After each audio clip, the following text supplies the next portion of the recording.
मंडळी, महेंद्र गायकवाड आणि रजत मंडोती यांची कुस्ती होती आणि आता पुढं काय होणार ते वेगळा नियम आहे हिंद केसरीचा. आणि जे पृथ्वीराज मोहोळचा जोडीदार होता आपला अनिरुद्ध, त्यांची आणि महेंद्र गायकवाड यांची कुस्ती असणार आहे. आणि त्याच्यानंतर मग पृथ्वीराज मोहोळची पलवान महेंद्र गायकवाड यांचा जोडीदार म्हणजे रजत मंडोती यांच्यासोबत कुस्ती होणार. जे कोणी विजेता होईल ती फायनल हिंद केसरीसाठी कुस्ती असणार आहे. पहलवान पृथ्वीराज मोहोळ आणि पहलवान रजत अशी कुस्ती असणार आहे. ते क्रॉस कुस्ती असते, हिंद केसरीचा वेगळा नियम असतोय.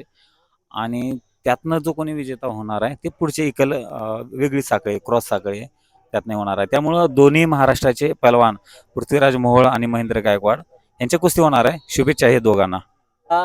महेंद्र गायकवाड विरुद्ध रजत मंडोती अशी कुस्ती झाली आणि दुसरीकडं पृथ्वीराज मोहोळ विरुद्ध अनिरुद्ध झाली. आणि त्या कुस्तीमध्ये अनिरुद्ध विजय झालेले आहेत आणि इकडे रजत मंडोती विजय झालेले आहेत. ह्यामध्ये बरेच जणांची कमेंट्स आणि फोन येत होते, काय राव दोघे महाराष्ट्राचे पहलवान चांगले खेळायला पाहिजे होतं, विजय व्हायला पाहिजे होतं, एक भावना असते. परंतु ती वेगळी पद्धत आहे. मलाही माहित नव्हतं या गोष्टी, पण सरांनी सांगितले आणि इथं हे होती की साखळी पद्धत आहे. नेमकं काय असते आता इथनं पुढे कशा कुस्त्या होणार आहेत? आता ह्याच्यामध्ये काय आहे, महाराष्ट्र मी आज नाही पहिल्यापासूनच परंपरा आहे याची, नाही का, हिंद केसरी क्रॉस सेमीफायनलची. आता मी पण हिंद केसरीला 3 गोल्ड आहेत माझे.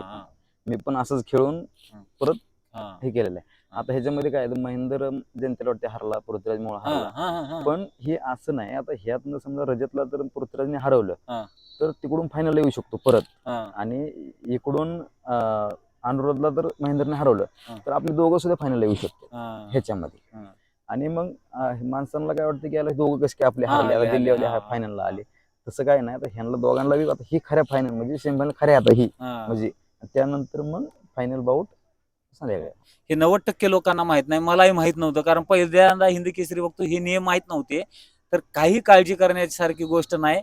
पृथ्वीराज मोहोळ तिकडनं येतील आणि इकडनं महेंद्र गायकवाड येतील आणि त्यात जो कोणी विजेता होईल, जर तिकडनं पृथ्वीराज मोहोळ विजय झाले, इकडनं महेंद्र गायकवाड विजय झाले, तर ह्या दोघांची हिंद केसरीसाठी कुस्ती होईल, है ना? हो, ह्या दोघांची कुस्ती होणार. म्हणजे दोघं आले तर चान्स समजा दोघांना पण आहे महाराष्ट्रात पहलवानाला. असं नाही हरले म्हणजे काय संपलं नाही की काही सांगता येत नाही, शेवटी नशिबाचा खेळ आहे. पण आशा करतो. हो पहलवान, काय सांगाल या स्पर्धेबद्दल? स्पर्धेबद्दल आता स्पर्धा चांगल्या झाल्या. कुस्त्या आता शेवट सगळ्या नशिबाचा भाग आहे.